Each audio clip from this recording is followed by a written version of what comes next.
Edison, ilang beses ko bang kailangan sabihin sa'yo na ihiwalay mo yung old stocks sa new arrival? Dahil pag naghalo-halo yan, mahihirapan na naman tayong i-sort out yan. Sir, sorry po. Sorry po talaga. Sorry. Wala ka na bang ibang alam sabihin kundi sorry? Edison, may clean ng PC ko sa'yo ha. Ilang araw ka na nagtatrabaho rito, pero hindi mo pa rin makuha ang trabaho mo.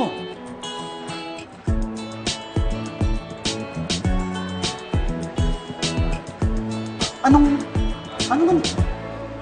Copy po, sir. Okay na po. Ay, ewan ko sa'yo.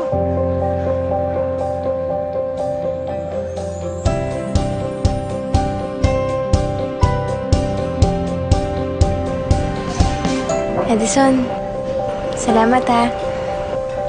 Pero hindi mo na kailangang ilibre eh. Sayang lang yung pera mo. Sigurado ako, mag-ipon ka rin ng pera para sa pamilya mo. Okay lang yan. Soft drinks lang naman yung libre ko sa'yo, di ba? At saka, isipin mo na lang, yung bayad ko sa'yo dahil sa tip mo. Tama ka.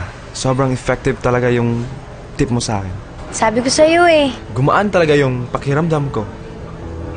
Sabi ko sa'yo, effective talaga yun. Kaya, tuwing may problema ako, yun yung ginagawa ko.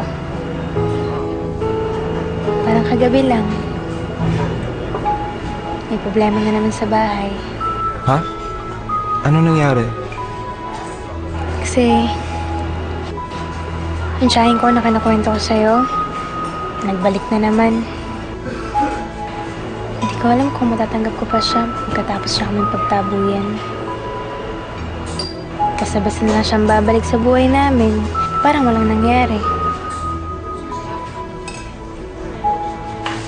Alam mo, nung nakipaghiwalay si Daddy kay Mami, akala ko noon hindi ko na siya mabibigyan ng... Hindi ko na siya mapatawad. Siya kasi yung sinisi ko kung bakit naghiwalay yung pamilya namin. Pero siguro hindi ko siya mapapatawad kung hindi ko siya pinigyan ng second chance. Eh di sinasabi mo na bigyan ko ng second chance yung tsahin ko? Why not? Wala namang mawawala sa'yo, di ba?